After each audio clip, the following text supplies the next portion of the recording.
주중에 식사 때문에요, 한 식당을 방문했는데 마침 그 옆집이 제가 과거에 가끔 방문하던 국밥집이었습니다. 돼지국밥집. 요즘은 많이 달라졌지만 이 돼지국밥은 영남 지역 음식입니다. 부산, 그다음에 밀양 또 올라오면 이제 영천, 대구 끝자락, 이제 동쪽, 서쪽 끝자락까지 돼지국밥 벨트입니다. 근데 제가 임할 때만 해도, 저희 교회 올 때만 해도 주변에 돼지국밥집이 흔하진 않았어요. 언젠가 길을 가다가 돼지국밥집이 새로 생긴 거예요. 이제 반가운 마음에 이제 달려갔습니다. 근데 먹어보니 맛이 좀 달라요. 뭔가 좀 다릅니다. 제가 이제 사장님이 좀 나이는 많지 않은 젊은 분인데 애둘러서 물었습니다. 사장님이 고향이 영남인 모양입니다 라고 했더니 그분 얘기가 아니래요. 자기는 서울 토백이래요. 토백이. 근데 부산을 한번 놀러 갔다가 돼지국밥을 먹어보고 너무 맛있어서 이걸 아이템으로 해서 사업을 하면 서울에서 되겠다 생각을 해서 시작을 했다는 거예요. 근데 좀 눈치가 있으셨던지 자기 굉장히 노력하고 있다고, 앞으로도 계속 좀 와달라고 그렇게 얘기를 하는 거예요. 그 후로 이제 뭐 빈번하게 갔던 건 아니고요, 종종 갈 때마다, 가끔 갈 때마다 맛이 이제 진보를 하는 거예요. 맛이 기분이 좋았습니다. 그러다가 한 2년여 가까이는 제가 그쪽으로 갈 일이 없어서 가지 않았어요. 근데 이제 기회가 있어서 그 옆집을 갔는데 같이 갔던 목사님 한 분이 얘기가 이 집이 맛집으로 소문이 나서 줄을 선다 이런 얘기를 하는 거예요. 엄밀하게 보면 저하고 아무 상관이 없습니다. 근데 기분이 좋더라고요. 노력했구나, 수준에 올라왔구나, 소문이 났구나, 그런 느낌이 들었습니다. 잠깐이지만 과연 인간의 인간됨이 어디 있을까? 저는 잘하는 데 있다고 봅니다. 매몰되지 않고 잘하는 데 있다. 신앙도 마찬가지일 겁니다. 자, 허점투성이 제자들이었죠. 그런데 예수님께서 부활하신 후에 제자들에게 나타나 그들의 믿음 없음과 마음이 완악한 것을 꾸짖으셨다 얘기합니다. 그러나 정죄하고 판단하시는 것이 아닙니다. 자, 16절 말씀 보시면 믿음 없음은 정죄를 낳습니다. 어쨌든 자기 정죄를 낳든지 정죄로 구성된 인생을 살 수밖에 없습니다. 믿음 없음으로 인하여 정죄에 머물지 말고 15절에 너희는 온 천하에 다니며 어떻게 하라고요? 만민에게 복음을 전파하라 할 정도로 크고 높고 깊은 사람이 되라, 그런 내용이 있는 겁니다. 여기서 이해하실 것은 너희는 온 천하에 다니며 만민에게 복음을 전파하라. 그동안 조국 교회는 기능으로 많이 얘기했어요. 선교, 전도 물론 해야 됩니다. 당연히 해야 되는 우리의 사명입니다. 그러나 근본적인 뜻을 놓치면 우리의 신앙은 굉장히 기능적이 됩니다. 본질을 놓쳐버립니다. 사실은 주께서 이렇게 말씀하실 때 이것은 우리의 인생에 관한 얘기입니다. 하나님의 뜻이 하늘에 이루어진 것처럼 여러분의 인생은 하나님의 뜻을 담아내야 되는 인생이거든요. 그리고 그것을 전해야 되는 인생이거든요. 그 내용에 대해서 지금 주께서 말씀하신 것이 너희는 온 천하에 다니며 만민에게 복음을 전파하라. 전제되는 것은 제자들의 변화죠. 믿지 못했던, 마음이 완악했던 그들 변화된 것으로 말미암아 그 정도 사람이 되는 것에 대한 주님의 당부라고 보시면 되겠습니다. 왜 제가 이렇게 보느냐? 자, 오늘 표적이 따른다고 했어요. 근데 그 표적이 뭡니까? 귀신을 쫓아내며 새방언을 말하며 뱀을 집어올리며 무슨 독을 마실지라도 해를 받지 아니하며 병든 사람에게 손을 얹은 적 나으리라 얘기했습니다. 여러분의 이 말씀이 어느 정도 여러분에게 적용되십니까? 진짜 이렇게 살 수 있으세요? 잘 한번 생각해 보십시오. 내가 지금 귀신을 쫓아내고 새방언으로 말하고 뱀을 집어올리고 독을 마셔도 괜찮고 병든 사람에게 손을 얹으면 나아야 우리의 신앙이 증명된다고 하면 여기에 저부터도 그렇게 될 사람은 아무도 없습니다. 그러나 성경은 그런 얘기가 아닙니다. 신자로서의 여러분의 삶의 내용에 대한 거죠. 그래서 이 말씀을 들었던 제자들조차도 복음을 전파하는 내용이 사도행전에 나오거든요. 그러면 이 말씀 그대로 되어진 것도 있지만 대부분은 그대로 재현되지 않아요. 그대로 재현되지 않아요. 그렇기 때문에 이 말씀은 그런 식으로 우리가 해석을 하면 우리 자신과 아무 관계가 없는 것이 된 것입니다. 자, 그러니 이 말씀을 다시 한번 말씀드립니다. 그렇게 오늘 본문에 나오는 것처럼 귀신을 쫓아내지 않아도, 새방언을 말하지 않아도, 뱀을 집어올리며 독을 마셔도 아무 문제가 없지 않아도, 또 병든 사람에게 손을 얹어서 낫지 않아도 우리에게 되어지는 일이 있죠. 그게 뭡니까? 사도행전 보시면 복음을 전파할 때 믿는 자와 믿지 않는 자가 분리됩니다. 우리가 볼 때는 이 세상이 다 하나이고 교회가 하나인 것처럼 보여져도 복음이 선포되는 곳에는 분명히 믿는 자와 믿지 않는 자가 나뉘어진다는 거예요. 그리고 여러분이 정말 예수를 영접하고 예수를 믿으면 결국 구원과 정죄 가운데 정죄에 속하지 않은 구원의 삶을 살게 된다. 이거 우리가 분명히 사도행전에 나타나거든요. 확실한 것은 적용하시고 오늘 표징으로, 상징으로 주신 것들은 잘 이해를 하셔야 됩니다. 자, 그런 점에서 다시 한번 제가 말씀드리는 것은 17절 믿는 자들에게는 이런 표적이 따르리니 믿음이 만들어낸 역사는 이것이라는 거예요. 믿음이 만들어낸 역사는 이것이다. 그게 뭐냐? 16대 나온 것처럼 믿고 세례를 받은 사람은 구원을 얻을 것이요 믿지 않는 사람은 정죄를 받으리라고 해서 믿음을 기준으로 해서 여러분은 정죄가 아닌 주의 구원의 역사를 확인하며 살게 된다. 이런 내용을 우리에게 말씀하고 있습니다.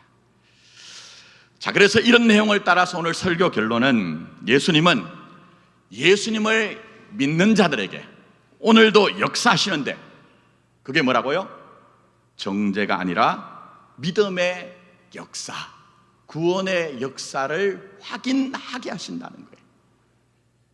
여러분이 정말 예수를 믿고 예수님을 따를 때에 우리에게 이 세상이 비록 죄와 사망이 가득한 세상이지만 그런 세상 가운데서라도 정죄가 아닌 믿음의 역사, 구원의 역사를 믿을 때에 확인하며 살게 하신다. 우리가 그렇게 약속하고 계시는 것입니다. 자, 다음 주까지 이제 마가복음 끝내려고 합니다. 너무 길게 갈 수는 없고.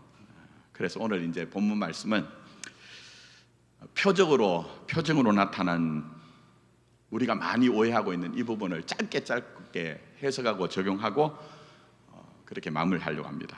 자, 먼저 표적으로 뭐가 나타나죠? 귀신을 쫓아낸다.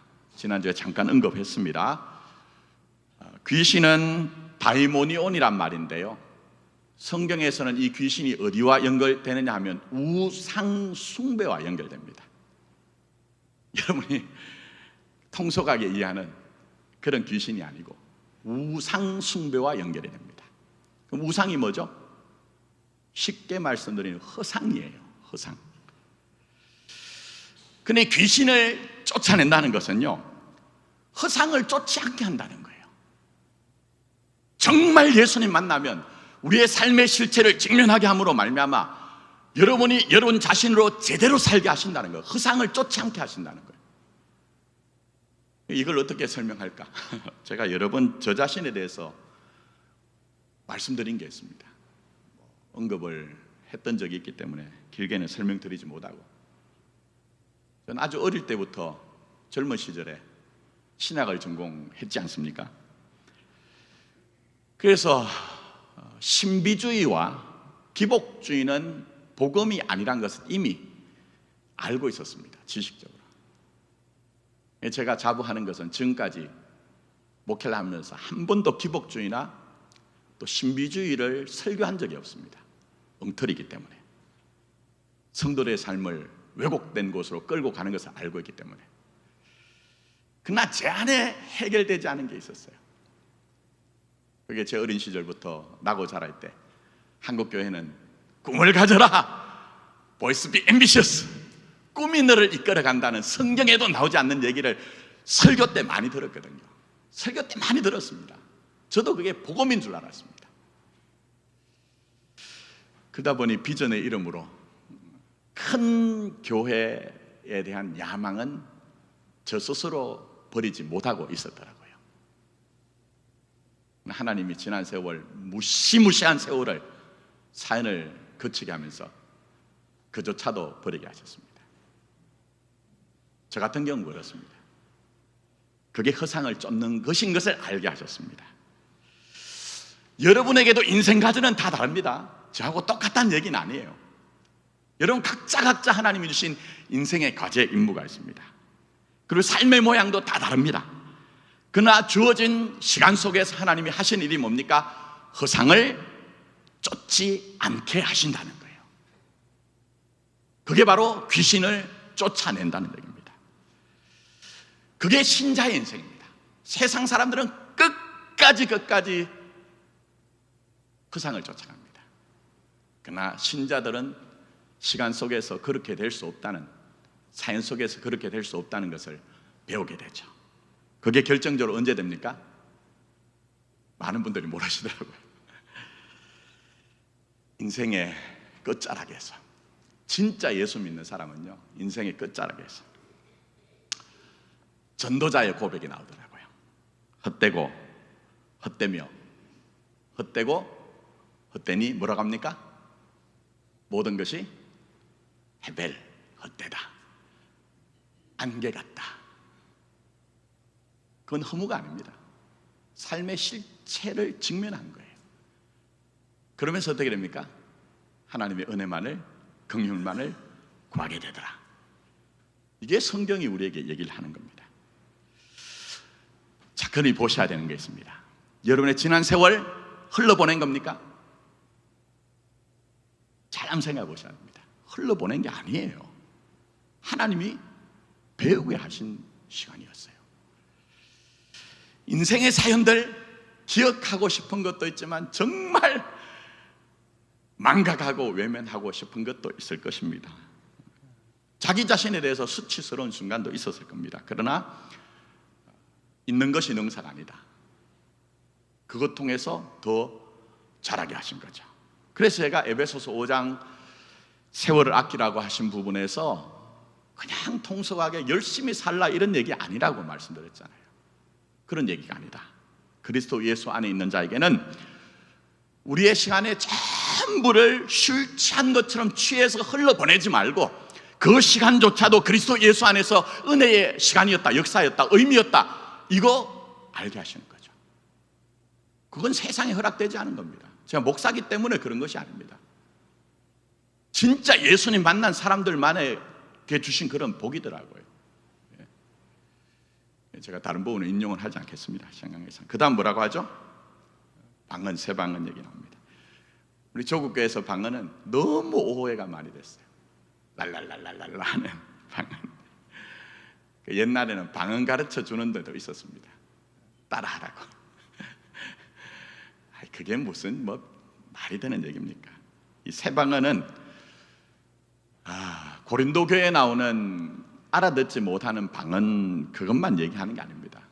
헬라어로는 글로사라는 얘기입니다. 가끔 원어 얘기한 것은 제가 그걸 안다는 얘기가 아닙니다. 저도 사전 보고 공부하는 거죠. 글로사라는 얘기고 영어로는 텅, 혀라는 얘기입니다. 그리고 또 나아가서는 랭귀지, 언어라는 얘기입니다. 그러니까 무슨 얘기입니까? 새 방언, 언어가 바뀌었다, 말이 바뀌었다. 이는 왜 그렇죠? 제자들이 왜 말이 바뀐 겁니까? 십자가와 부활을 경험했기 때문에 그렇습니다. 이런 경험이 달라져야 말이 달라지거든요. 제가 그래서 늘 말씀드리잖아요. 제발 좀 우리 교회에서만 여러분이 신앙생활 하지 마시고 휴가 때 밖에 나가가지고 다른 교회도 가보시라고. 우물안 개구리처럼 그렇게 살아서는 절대 신앙이 자라지 않는다고. 제가 가까운 분들에게 얘기합니다. 여러분 대표적으로 베드로가 어떻습니까? 아신 것처럼 예수님 따른 중에는 너희가 나를 누구로 하느냐, 가이사라 빌립보에서 질문을 던지실 때 주는 그리스도시요 살아계신 아들입니다라고 멋진 얘기를 해서 칭찬받죠. 그러나 바로 이어서 어떻게 됩니까? 예수님 자신의 죽음과 부활을 예고하자 목리를 부립니다. 막 목리를 부리죠. 그 후로 또 베드로는 자기 목을 내놓겠다고 호언장담을 합니다. 그러나 아신 것처럼 예수님을 부인합니다. 자, 그러나 그런 베드로가 주님의 십자가의 죽으심과 부활을 통과하여 성령의 임재를 경험하고 변하죠. 시간 때문에 자세하게 설명하지 않겠습니다. 사도행전 초반부에는 베드로 중심으로 모든 사역이 설명이 됩니다. 그 베드로를 보십시오. 말이 바뀌잖아요. 공에 끌려가가지고 사람들에게 위협을 받고, 너 다시 말하면 그냥 두지 않겠다고 하는데 내가 어떻게 가만히 있겠느냐, 주가 그리스도라는 것에 대해서 내가 어떻게 가만히 있겠느냐, 내가 사람의 말을 듣는 것이 옳으냐 좋으냐 그렇게 얘기할 정도로 담대한 사람이 되는 것이죠. 그리고 얼마나 깊은지 베드로 전후서 한번 읽어보십시오. 깊은 사람 됩니다. 얕은 사람 아닙니다. 아주 깊은 얘기를 합니다. 그러니 여러분, 여기서 새 방언을 말한다는 것은 결국 세계관이 바뀐 겁니다. 예수 만나서 세계관, 인생관이 바뀌니 표현이 사는 것이 달라졌다, 이런 얘기를 하는 겁니다. 한 분만 더 얘기할까요? 사도행전 후반부에 이제 또 주역이라고 할 수 있는 사도 베드로. 여러분 아신 것처럼 빌립보서 3장에서 뭐라고 합니까? 내가 그동안 좋아하던 것들을 그리스도를 알고 난 이후에는 뭐로 여겼다? 그렇죠, 스키발라, 배설물로 여겼다, 그렇게 얘기합니다. 근데 사도 베드로가 배설물로 여긴 것은요, 인간적으로 나쁜 것이 아닙니다. 도움되고 세상에 인정받는 것입니다. 유익한 학벌이라는 좋은 것, 가문이란 너무나 좋은 것, 종교적으로는 바리새인이란 것. 근데 그것을 배설물로 여겼다는 것은 잘 생각해 보시면 그전에는 사도 바울이 전부 다 그것을 중심으로 생각하고 판단했다는 거예요. 근데 십자가에 죽으시고 부활하신 예수님을 만나고 보니까 세상에 유익한 모든 것들이 그게 하나님의 나라나 구원과 영생과 하등 직결되지 않는다는 것을 알았습니다. 그리고 아무리 세상에 좋은 조건일지라도 그것이 자신을 온전하게 하고 자신을 자신답게 하지 않는다는 것을 깨달았습니다. 그렇기 때문에 배설물로 여긴다고 얘기를 하는 것입니다. 그래서 사도 바울이 다 얘기하는 것들이 전부 다 그것이죠. 말하시는 것들이 다 다른 거예요. 자, 그런 점이 연결되셔야 됩니다. 이 문장은 사실은 분절하여 이해할 것이 아무것도 없습니다. 제가 귀신은 우상 숭배와 관련되어서 허상이라고 얘기했습니다.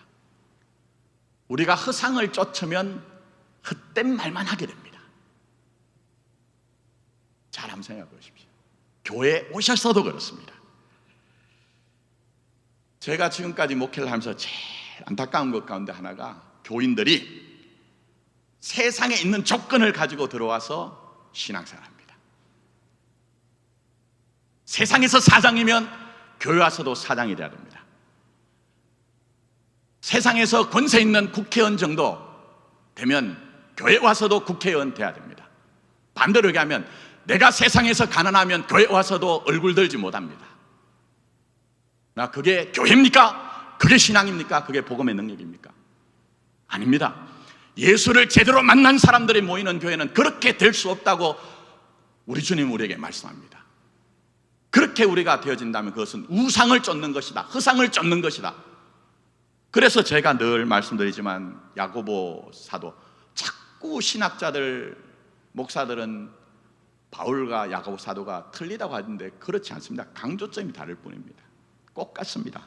제가 자주 인용하죠. 야고보서 1장 8절 9절 9절 10절. 낮은 자는 뭘 자랑하라고요? 높음을 자랑하고, 또 부한 자는 자기의 낮아짐을 자랑할지라. 왜? 그 다음에 풀의 꽃과 같이 모두 다 지나가기 때문이다. 오늘 우리 시편 90편 모세의 기도 성시교도겠죠. 성경은 다른 얘기하지 않습니다.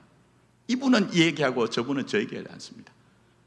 다 그리스도 앞에 설 때는 이 세상의 조건과 환경들이 지나가는 것이다. 네가 진짜 그리스도 앞에 설 때는 너 자신으로 서는 것이지 세상의 조건을 가지고 서는 것이 아니다. 그 얘기를 하는 거예요. 근데 목사도 장로님도 권사님도 집사님들도 예배당에 나오는 사람들 전부 다 어떻습니까? 실상은 허상을 쫓는 것이죠. 그래서 그렇게 하지 못하게 하기 위해서 때로는 하나님이 우리에게 베푸시는 것이 고난이라, 연단이라, 징계라. 왜요? 아들이기 때문에, 딸이기 때문에. 믿지 않는 자들은 그냥 살아도 허용하십니다. 제 맘대로 살아도 허용하십니다. 제가 볼 때 그렇습니다. 그러나 여러분은 지금까지 사셨으면, 지금까지 신앙생활 하셨으면 그렇게 살지 못하더란 고백과 증언이 나오셔야 됩니다. 거기서 나오는 얘기가 뭡니까? 바로 새방언입니다. 그게 새방언입니다. 절대 여러분이 오해하지 마십시오. 자, 그 다음에 뱀을 집어 올린다. 여기 뱀 집어 올리시는 분 계세요? 그런 얘기 아니겠죠? 자, 연결해 보셔야 됩니다. 그리스도를 믿을 때 귀신, 허상을 쫓지 않고 새로운 세계관에서 나온 새 언어를 말하고 그런 우리가 가치관을 가지고 산다는 거예요. 그러나 문제는 뭡니까? 우리가 몸담고 사는 세상은 상징적 의미로 뱀이 가득합니다. 뱀이 아주 가득합니다. 요한계시록에 가면 그래서 그때서야 옛뱀이 처리가 되는 거예요. 옛뱀이. 우리 사는 이 세상은 메타포로 뱀이 가득한 거예요. 그래서 여전히 첫사람 아담을 미혹한 것처럼 우리를 미혹하는 것들이 얼마나 가득한지 모릅니다. 그럴 때 첫사람 아담은 뱀의 미혹에 끌려가 속았죠. 그건 우리도 현실적으로 마찬가지입니다. 그러나 그럴 수 없다고 얘기합니다. 왜 그렇습니까? 우리 실력과 능력이 그런 것이 아니라 이미 십자가에서 죽으시고 부활하신 예수님과 여러분은 운명이 연합되었기 때문에, 묶였기 때문에 그렇다고 얘기를 합니다. 이게 진리입니다, 여러분. 이게 진리입니다. 그래서 로마서 8장 제가 요즘 자주 인용하죠. 8장 2절에 죄와 사망의 법이 아니라 너희는 생명의 성령의 법 아래에 있기 때문에 해방된 자라고 얘기를 합니다. 그 해방된 자로서 그 아래 15절부터 17절에 가면 이렇게 얘기하십니다. 너희는 다시 무서워하는, 정죄받은 거죠, 그죠? 다시 무서워하는 종의 영을 받지 아니했다고 얘기합니다. 양자의 영을 받았으므로 우리가 아빠 아버지라고 부르짖느니라. 성령이 친히 우리 영과 더불어 우리가 하나님의 자녀인 것을 증언하시나니 자녀이면 또한 상속자 곧 하나님의 상속자요 그리스도와 함께한 상속자니 우리가 그와 함께 영광을 받기 위하여 뭐도 함께 받는다고요? 고난도 받는데요. 여러분의 인생에 생긴 모든 일들은 고난과 연단과 징계일 뿐이지 정죄나 심판이 아니다. 그렇게 우리에게 말씀하고 있는 겁니다. 이거 믿는 겁니다, 여러분. 예배당에 나와서 목사들이 하는 얘기로 예수의 이름으로 여러분을 세상의 조건들을 더 좋게 하는 것이 아니라 내가 어떤 환경에 있든지 정죄가 아닌 아들의 영광과 신분과 권세를 가지고 산다. 이걸 지금 말씀하고 계신 거예요. 그러니 뱀을 집어 올린다는 것을 이상하게 생각하지 마시고 첫사람 아담처럼 뱀에 끌려가 장악되는 것이 아니라는 것을 여러분이 이해하셔야 됩니다. 어떤 환경과 형편 가운데 있든지. 그러니 뱀을 집어 올린다는 것을 오해하지 마시고 예수 안에 있는 여러분의 운명과 신분과 권세인 것을 놓치지 마시고 예수의 이름으로 사십시오. 예수의 권능을 의지해서 사십시오. 그때 어떤 일이든지 여러분을 정죄할 수 없을 겁니다. 그래서 제가 오늘 설교 제목을 정죄가 아닌 믿음의 역사를 확인하게 하신다고 한 거예요. 확인하게 하신다. 그 다음에 뭘 마시죠? 뭘 마셔도 해를 받지 않는다? 이건 믿습니까, 여러분? 아멘 하시면 제가 오늘 독을 한 사발 가져와서 그죠? 옛날에 왕들 대역죄인들에게 마시게 했던 한 사발 가져와서 마시게 하는 것도 도움이 될 것 같은데 이 독을 마시면은 앞에 있는 뱀을 집어 올리며와 떨어진 단어가 아닙니다. 많이 오해하시는데 목사들이 자꾸 목사를 까서 죄송합니다. 한글 성경만 읽어서 그렇습니다.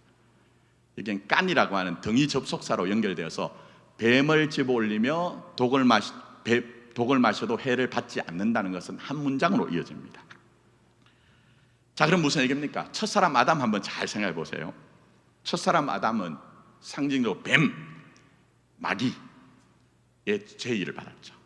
그건 하나님을 배제하고 오해하시더라고요.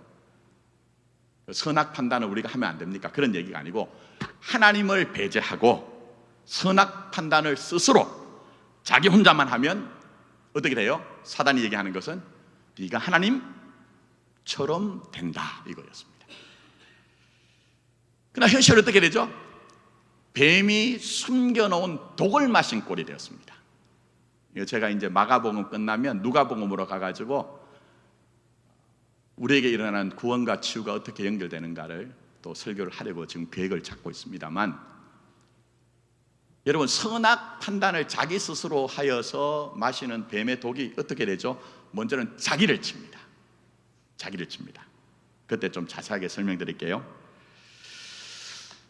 그래서 여러분, 판단의 주체가 나 자신이 되다 보니 나중에는요, 내가 했던 일들이 나를 정죄합니다.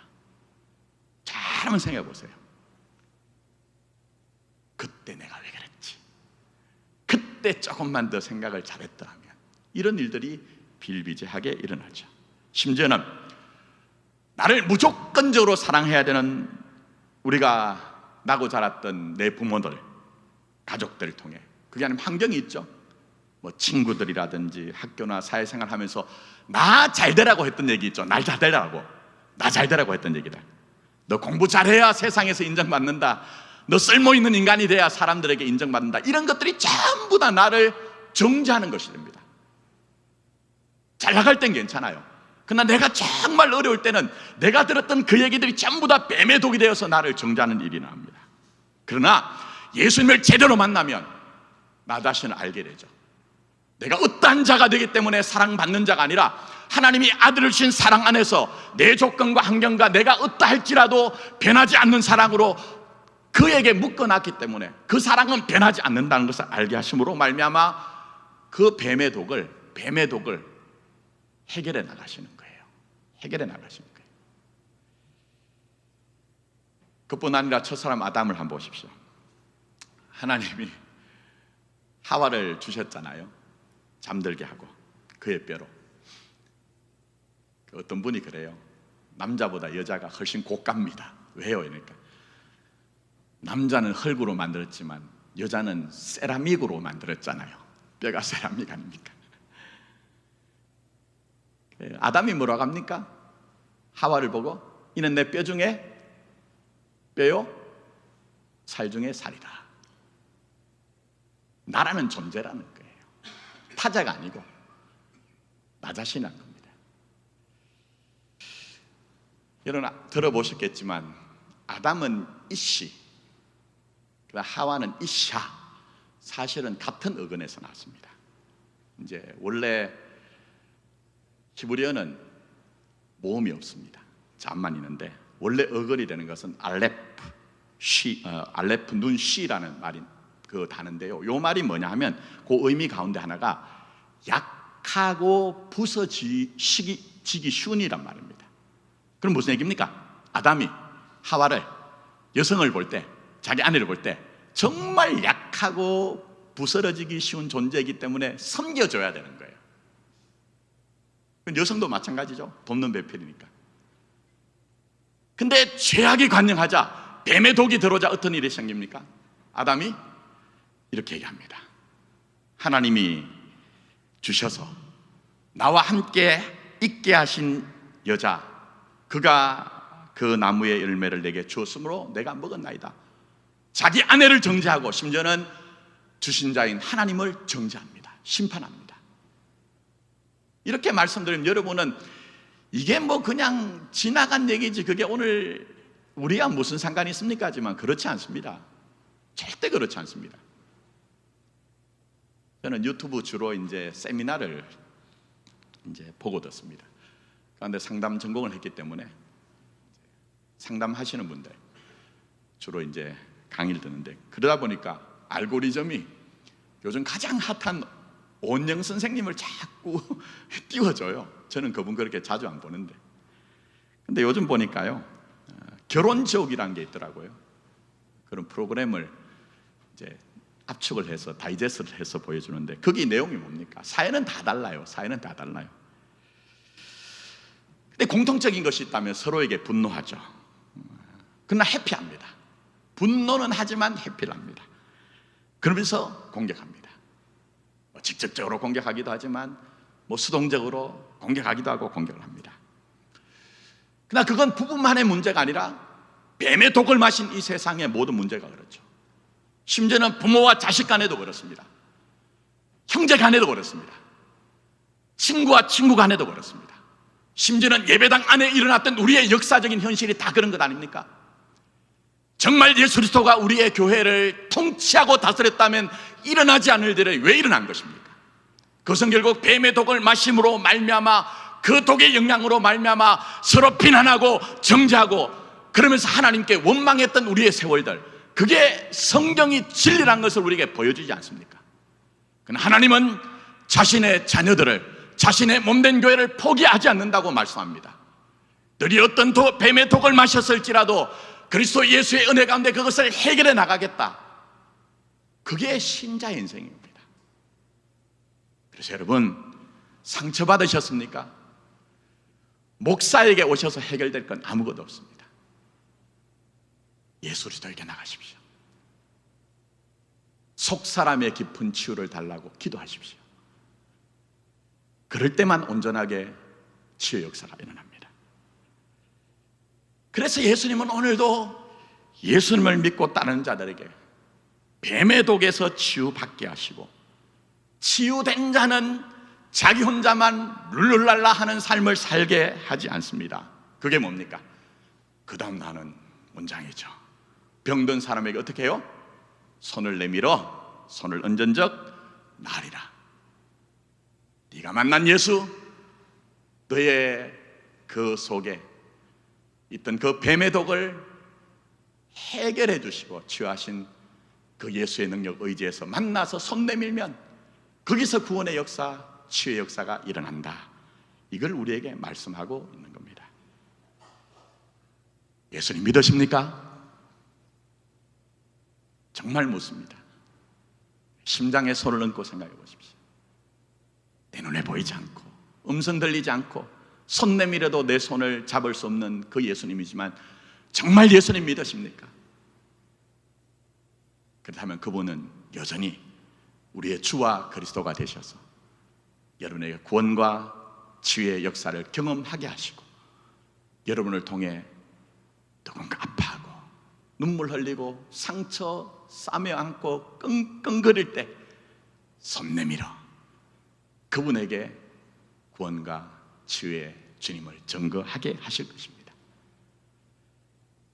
자, 14절로 가서 이제 마무리합니다. 다시 한번 보십시오.